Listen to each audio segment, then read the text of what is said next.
నమస్కారం జీవనరేఖ కార్యక్రమానికి స్వాగతం. సైకోసిస్ అంటే ఏమిటి, ఎలాంటి చికిత్సలు అందుబాటులో ఉంటాయి, స్కిజోఫ్రేనియా అంటే ఏమిటి, ఎలా తొలగించాలి, స్కిజోఫ్రేనియా సాధారణమైనది, మగవారిలో ఇది సర్వసాధారణం, ఎలా వస్తుంది? ఆశా హాస్పిటల్స్ నుంచి director schizophrenia and psychopharmacology doctor G Prasadarao garu మనతో ఉన్నారు. వారిని అడిగి మరిన్ని సందేహాలను నివృత్తి చేసుకుందాం. అలాగే మీ సందేహాలను స్క్రీన్ పైన స్క్రోల్ అవుతున్న నెంబర్స్ కు ఫోన్ చేసి నివృత్తి చేసుకోవచ్చు. నమస్తే డాక్టర్ గారు. నమస్తే అమ్మా.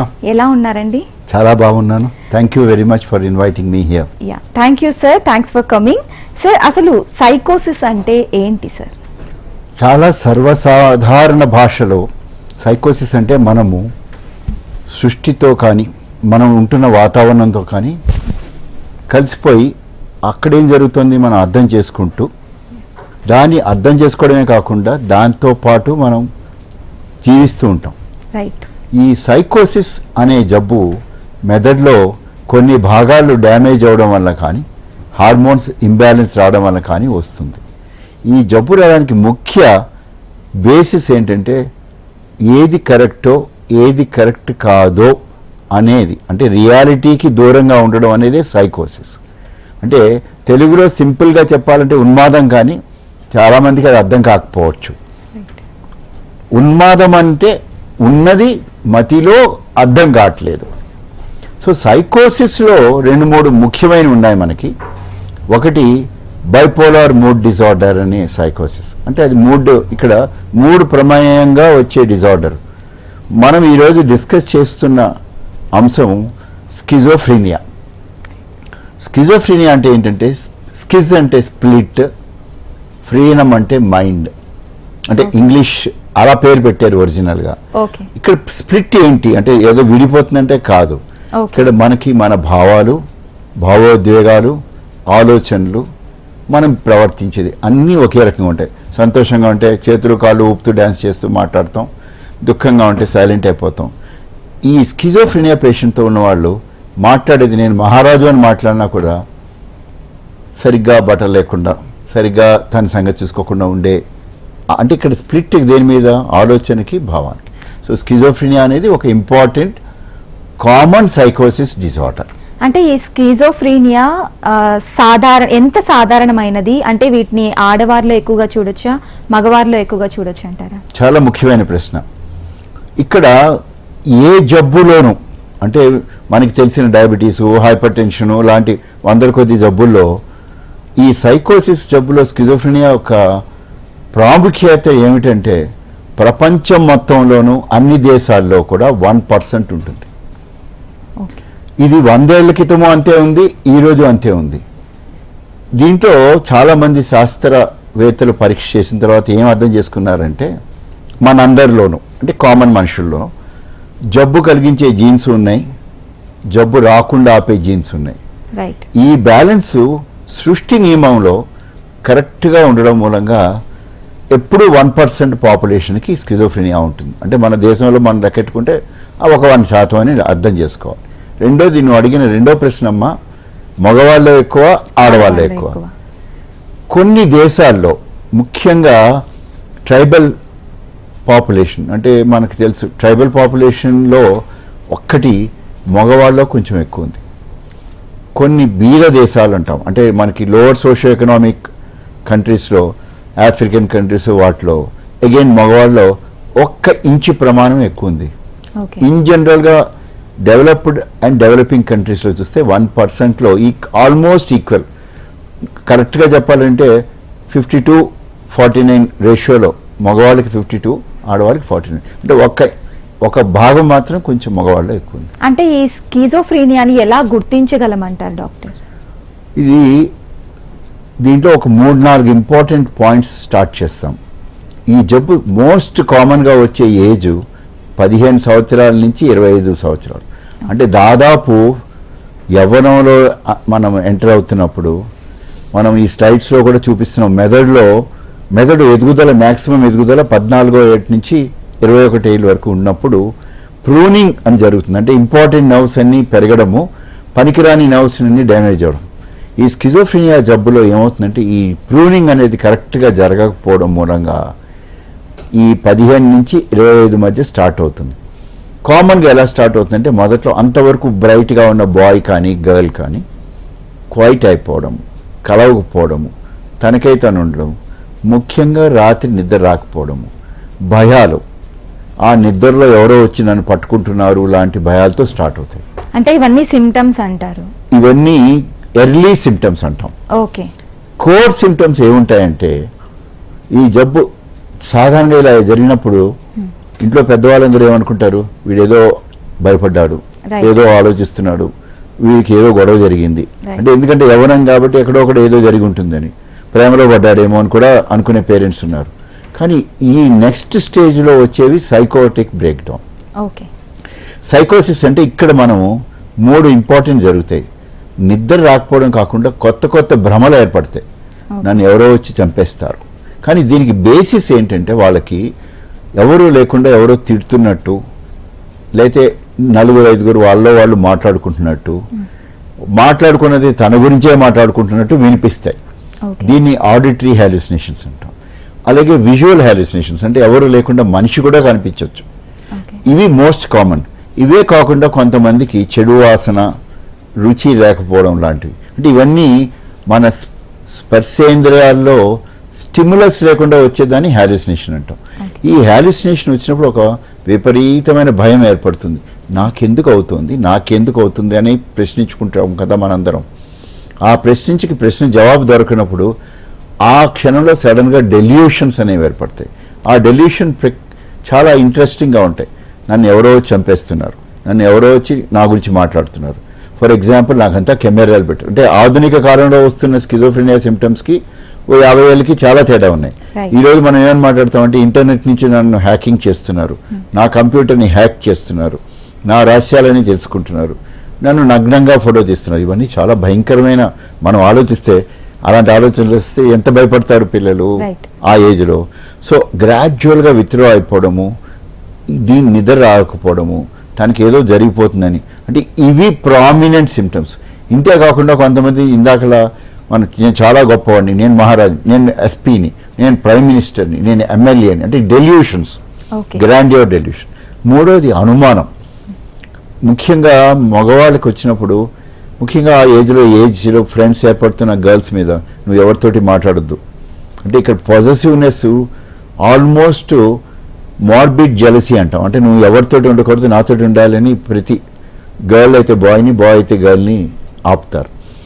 అలాగే పెళ్ళైపోయిన వాళ్ళైతే భార్య మీద అనుమానము, భర్త మీద అనుమానం, వేరే వాళ్ళతో స్త్రీ సంబంధం కలుగుతుందనో పురుష సంబంధం కలుగుతుందనో, ఇవన్నీ డెల్యూషన్స్ అన్ని వచ్చి, ముఖ్యంగా మనం ఎలా గుర్తుపట్టాలి అని అడిగినప్పుడు ఇంతకుముందు లేనివి కొత్తగా కనపడుతున్నవి ఈ లక్షణాలు అయినప్పుడు, దీంతో పాటు వాళ్ళు సరిగ్గా ఆలోచించలేకపోవడం, పని చేయలేకపోవడం జరుగుతుండడం మూలంగా ముఖ్యంగా ఏమవుతుందంటే ఒక స్టేజ్లో ఇంట్లో కూర్చుండిపోవడం, బయటికి వెళ్ళకపోవడం.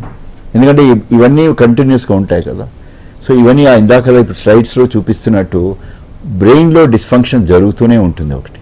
ఆ బ్రెయిన్లో డిస్ఫంక్షన్ జరుగుతున్నప్పుడు అది ఎందుకు జరుగుతుంది అని ఇందాకలు అనుకున్నప్పుడు బ్రెయిన్లో న్యూరో హార్మోన్స్ తేడా అన్నమాట. సో ఈ సిమ్టమ్స్ వచ్చినప్పుడు ఎవరన్నా డిలే చేయకుండా తొందరగా వెళ్తే స్కిజోఫ్రీనియాకి మనం వైద్యం మొదలెట్టుతాం. సార్, మనతో పాటు కాల్లో వనజ గారు ఉన్నారు. సో వనజ గారితో మాట్లాడదాం. సో వనజ గారు. Hello madam. హాయ్ వనజ గారు, మనతో పాటు డాక్టర్ గారు ఉన్నారు. సో మీ సమస్య గురించి డాక్టర్ గారికి చెప్పండి. మేడం చెప్పండి. మాట్లాడండి వనజ గారు, వినిపిస్తుంది, మాట్లాడండి. డాక్టర్ గారికి నమస్కారం అండి. నమస్తే అమ్మా వనజ గారు, చెప్పమ్మా. నేనే మాట్లాడుతున్నాను. అవునమ్మా, ఏంటమ్మా నీ ప్రశ్న, నీ మనసులో ఉన్న సంశయం ఏంటి? వనజ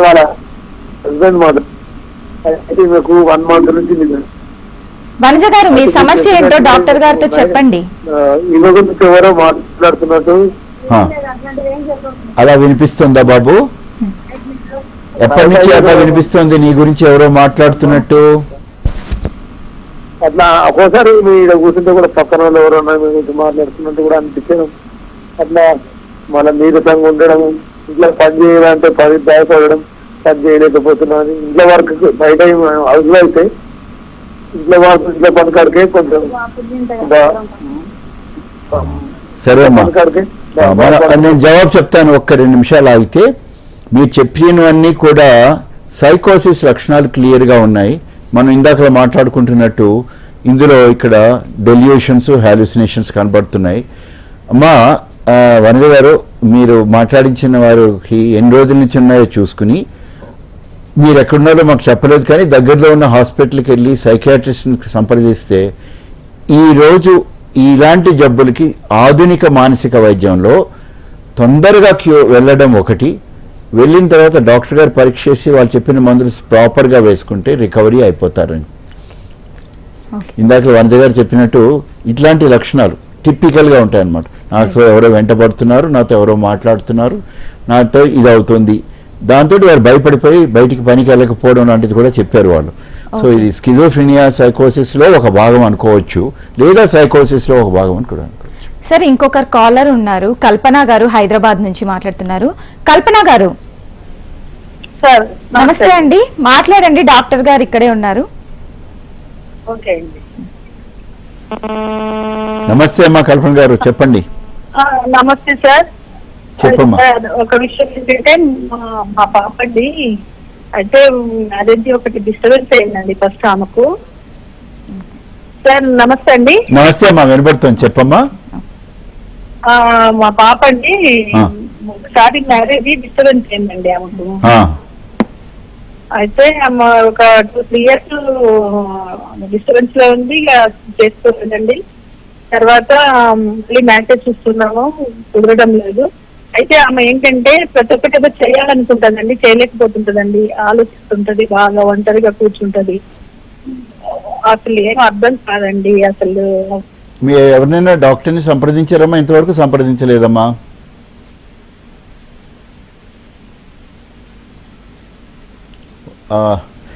ఇప్పుడు వంది గారు చెప్పింది కూడా మోరర్లెస్ సిమిలర్ కేసెస్. మనం ఇందాకలు అనుకున్నాం, విత్డ్రా అయిపోతారు సంఘం నుంచి, అంటే స్కూల్ నుంచి వెళ్ళకపోవడము, ఒంటరిగా ఉండడము, తనలో తను మాట్లాడుకోవడము లాంటివి ఇంకో స్టేజ్లో వస్తాయన్నమాట. ఇలాంటి కేసులకి మనం ఇచ్చే, మన HMTV ద్వారా మనం ఇచ్చే సింపుల్ మెసేజ్ అంటే, ఏ జబ్బుకైనా తొందరగా రావాలి, ఏ జబ్బుకైనా తొందరగా వెళ్ళి డాక్టర్ గారి సలహాని పాటించాలి.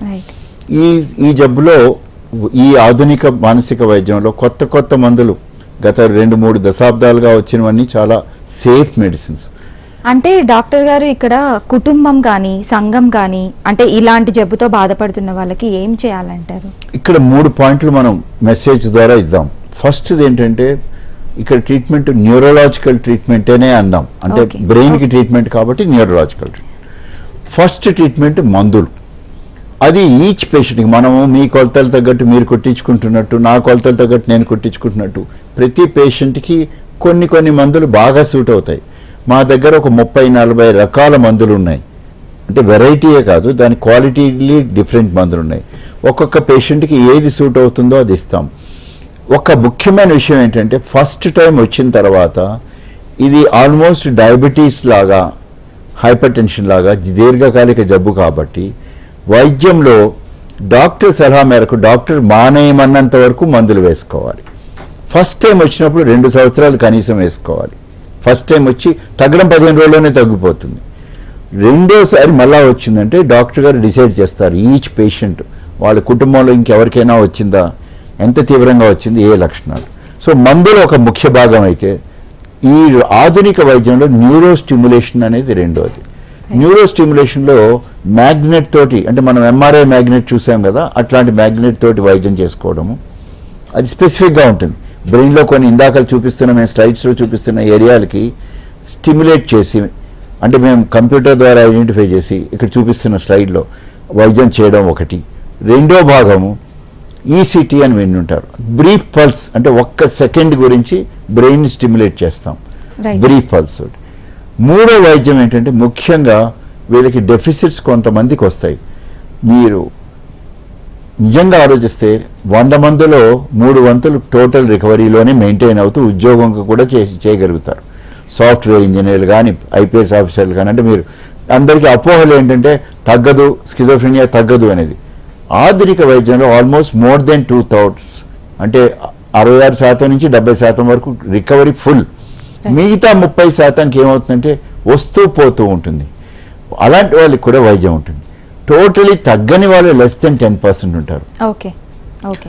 మిగతా జబ్బుల్లాగానే అంటే ఇప్పుడు బీపీ ఉండొచ్చు, షుగర్ ఉండొచ్చు, ఒక 10 to 15% మొండికేసే పేషెంట్స్ ఎలా ఉంటారో స్కిజోఫ్రెనియాలో కూడా ఒక 100లో 10-15% ఉంటారు. ఓకే. మూడోది మీరు అడిగినది కుటుంబం. Yes, ఇక్కడ yes. కుటుంబం ఏం చేస్తారంటే ఇప్పుడు ఒక స్టేజ్లో జబ్బు వచ్చినప్పుడు మన కాలు విరిగింది అనుకోండి, ఒక 3 నెలలు రెస్ట్ చేసుకుని మళ్ళీ రికవరీ అప్పుడు ఫిజియోథెరపీ ఎలా చేస్తామో ఫ్యామిలీ చేయూత ఇవ్వడం, సంఘం చేయూత ఇవ్వడం. చేయూత అంటే ఏం లేదు, సపోర్ట్ సిస్టమ్. నెగిటివ్గా స్టిగ్మాగా క్రిటిసైజ్ చేయకుండా, తప్పు పదాలు వాడకుండా, పాజిటివ్గా నీకు ఏం లేదు, నీకు తగ్గిపోతుంది అనే మంచి మాట, మంచి సపోర్ట్. స్కూల్లో అయితే బికాస్ మనం అనుకున్నాం ఎప్పుడు వస్తుంది 15 నుంచి 25 కాబట్టి స్కూల్, ఇంటర్మీడియట్, కాలేజ్, అక్కడ teachers. Right. Third part family. ఈ పేషెంట్లో కొంతమంది మాకు మందులు అక్కర్లేదు, మేము బాగున్నాం అనుకుంటారు. ఇది సంఘం నుంచే వస్తుంది. ఓకే. సంఘం చెప్తారు ఎందుకు మందులు వేసుకుంటారు, వాడు బాగున్నాడు కదా. ఇంకా తప్పు అపోహలు ఏంటంటే ఈ మందులు వేసుకుంటే ఏదో అయిపోతుందని. ఒకటి, డాక్టర్ని పూర్తిగా నమ్ముకుంటే మానసిక వైద్యుని. Schizophrenia is a very comfortably recoverable disease. Cure అయ్యి మళ్ళీ లైఫ్లో వెళ్తాం. ఫ్యామిలీ థెరపీ చేస్తుంటాం, మెరిటల్ థెరపీ చేస్తుంటాం. అప్పుడప్పుడు ఇంపార్టెంట్ క్వశ్చన్లు అడుగుతారు, పెళ్లి చేయొచ్చా అని. తప్పకుండా పెళ్లి చేయొచ్చు, ఎందుకంటే వాళ్ళకి జబ్బు తగ్గిపోయిన తర్వాత మామూలు మనుషులు. ఇటు వచ్చి మేమేం చెప్తామంటే పెళ్లి చేసే ముందర మాకు ఇట్లా అబ్బాయికి సైకోసిస్ వచ్చి తగ్గిపోయింది, ఇప్పుడు ఉద్యోగం చేస్తున్నాడు అని, అవసరమైతే మందులు వేసుకుంటున్నాడు అనే విషయం కూడా చెప్తే ఎదుటి ఫ్యామిలీ వాళ్ళు కూడా, ఎందుకంటే కొత్తగా ఒక అమ్మాయిని పెళ్లి చేసుకున్నప్పుడు ఆ కుటుంబంలోకి వెళ్తున్నాడు ఈ అబ్బాయి, అయితే అమ్మాయి వెళ్తుంది ఇంకో కుటుంబానికి, వాళ్ళకి దాచి పెళ్లి చేయొద్దు అని చెప్తాం. మందులు కొంతకాలం డాక్టర్ సలహా ప్రకారం ఎప్పుడు డాక్టర్ మానేయమంటారో అప్పుడు మానేయండి. ఈ 4 గుర్తుపెట్టుకుంటే రికవరీ చాలా బాగుంటుంది, క్వాలిటీ ఆఫ్ లైఫ్ బాగుంటుంది. ఇందాక మనం అనుకుంటున్నట్టు ఉద్యోగాలు అన్నీ చేయొచ్చు. ఎందుకు సినిమా యాక్టర్లోను, వీళ్ళలోను, అందరిలోనూ సైకోస్ వచ్చిన వాళ్ళు ఉన్నారు, ఓకే. వచ్చి తగ్గిపోయిన వాళ్ళు కూడా ఉన్నారు. రైట్. డాక్టర్ గారు కాల్లో వెంకటరెడ్డి కోదాడ నుంచి వెయిట్ చేస్తున్నారు, సో మనం మాట్లాడదాం. వెంకటరెడ్డి గారు మీ సమస్యను డాక్టర్తో చెప్పండి. డాక్టర్ నమస్తే అండి. నమస్తే అండి. నా భార్యకి స్కిజోఫ్రెనియా వ్యాధి ఉంది. ఎన్ని రోజుల నుంచి అండి? ఏంటంటే మందులు 2017 నుంచి మందులు సార్. సో ఇప్పుడు మందులు వేస్తే బాగానే ఉన్నారా ఆవిడ? మంచిగా ఉంటుంది, కానీ నా డౌట్ ఏంటంటే స్కిజోఫ్రెనియా మందులకు బతుకున్నంత కాలం మందులు వాడాలనేది అంటున్నారు. అది ఎంత అవుతుంది కదా? చెప్తానండి. చాలా మంచి ప్రశ్న అడిగారు వెంకటరెడ్డి గారు. స్కిజోఫ్రెనియా అనేది బీపీ లాంటి జబ్బే, షుగర్ లాంటి జబ్బే. అంటే ఎందుకు బీపీ లాంటి జబ్బు, షుగర్ లాంటి జబ్బు అంటే బీపీ, షుగరు, కిడ్నీ డిజీజు, హార్ట్ డిజీజు ఏవి వచ్చినా మనం జీవితకాలం వేసుకోమని డాక్టర్లు చెప్తారు, మీరు కూడా వేసుకుంటారు.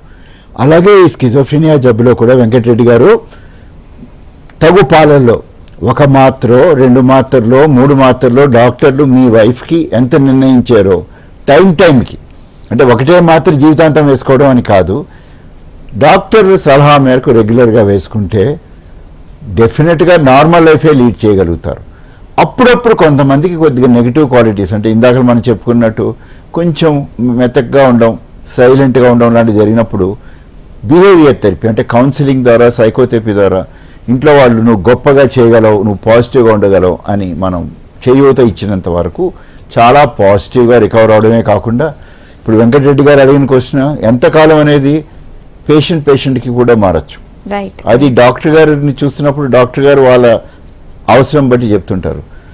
ఇది మోస్ట్ ఇంపార్టెంట్ మెసేజ్ మనం ఈ రోజు ప్రోగ్రామ్ ద్వారా ఏంటంటే స్కిజోఫ్రెనియా బీపీ, షుగర్ లాగే వైద్యం చేయించుకోవాలి, డాక్టర్ చూపించుకుంటుండాలి అనేది ముఖ్యమైన మెసేజ్. రైట్. డాక్టర్ గారు మీరు చెప్పినట్టు ఈ అంటే కుటుంబ పాత్ర ఎంతవరకు నయమయ్యడానికి హెల్ప్ చేయొచ్చు అంటారు? చాలా మంచి ప్రశ్న. ఇన్ఫ్యాక్ట్ ఏ జబ్బు వచ్చినా కూడా నా దృష్టిలో మానసికవేత్తగా మీకు జ్వరం వచ్చినప్పుడు కూడా ఏం లేదు తగ్గిపోతుంది అని 4 చెప్తే మీకు పాజిటివ్గా అనిపిస్తుంది. ఏంటి అలా మూతి ముడిచి పడుకున్నావు, నీ మొహం ఏంటి అలా ఉంది, నువ్వేంది ఎప్పుడూ అంతే, నీ బద్ధకం అని అంటే నెగిటివ్ అవుతాం. ఇక్కడ స్కిజోఫ్రీనియా పేషెంట్స్ అని ముఖ్యంగా మనము నెగిటివ్గా ఏమి స్టిగ్మా ఇవ్వకుండా పాజిటివ్గా ఏం చెప్తామంటే డెఫినెట్గా వాళ్ళ యొక్క స్కిల్స్ని మనము బిల్డప్ చేస్తాం. ఇందాక చెప్పుకున్న దాంట్లో ఒక 20%కి క్రానిక్ అంటే చాలా దీర్ఘకాలికం అయిపోతుంది అని అనుకున్నాము, అంటే కొంత మందులకి రెస్పాన్స్.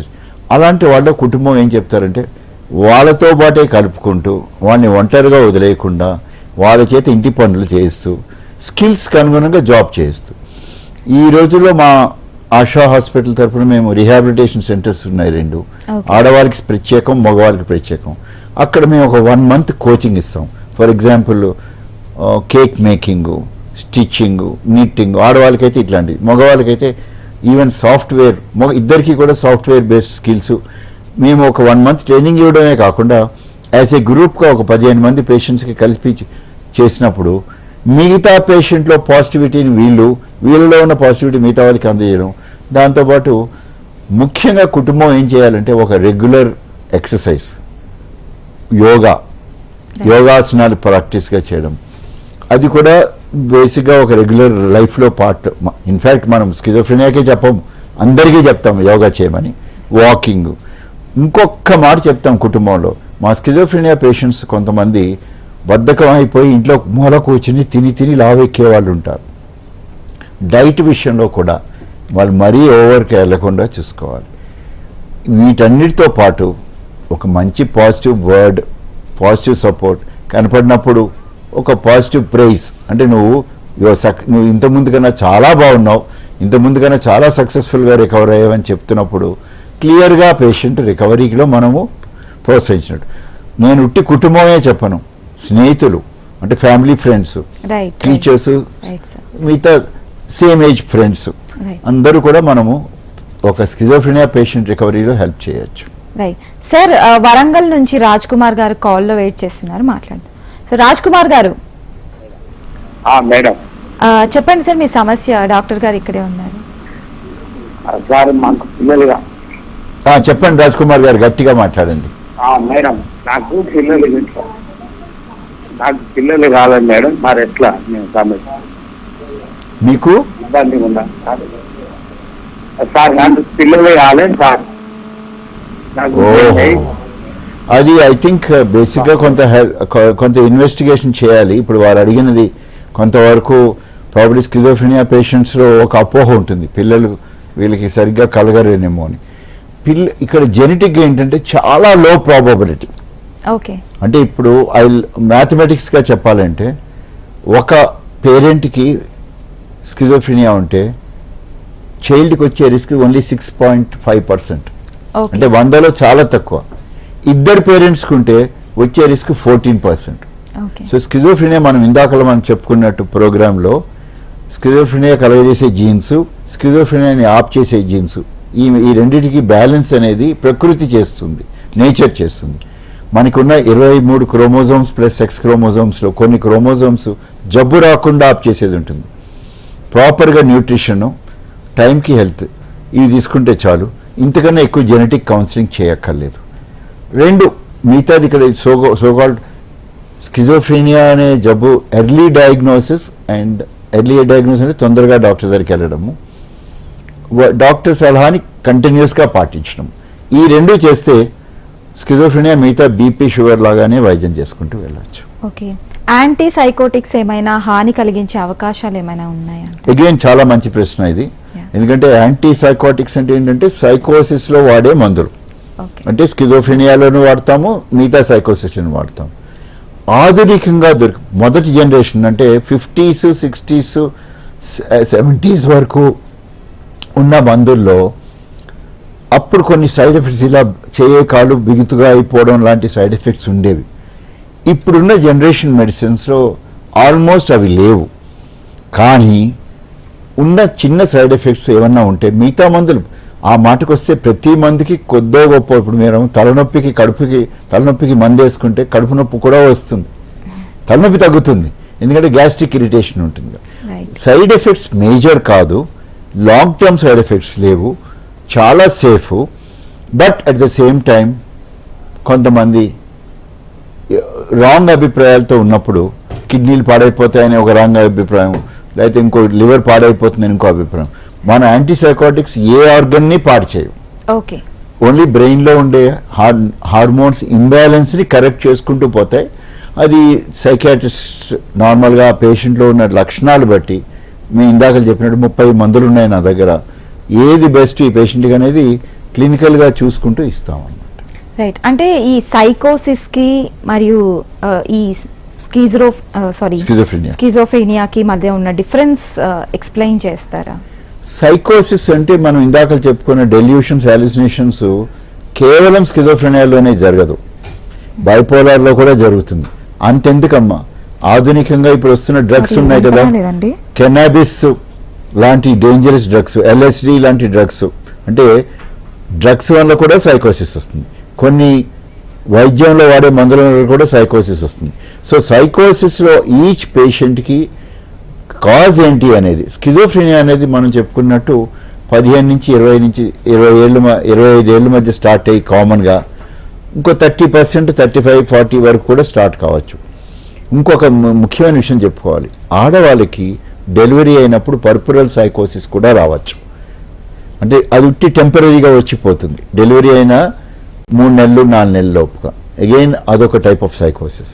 సో సైకోసిస్లో అనేక రకాలు ఉన్నాయి. అలాగే డిమెన్షియా అని విని ఉంటారు మీరు, పెద్ద వయసులో బ్రెయిన్ చిన్నదైపోవడం, వాళ్ళకు కూడా సైకోసిస్ వస్తుంది. సో సైకోసిస్లో అనేక రకాలు ఉన్నాయి, స్కిజోఫ్రెనియా ఒక వెరైటీ ఆఫ్ సైకోసిస్. Thank you so much doctor garu. ఇది ఇవాల్టి జీవన్ రేఖ. చూస్తూనే ఉండండి HM TV.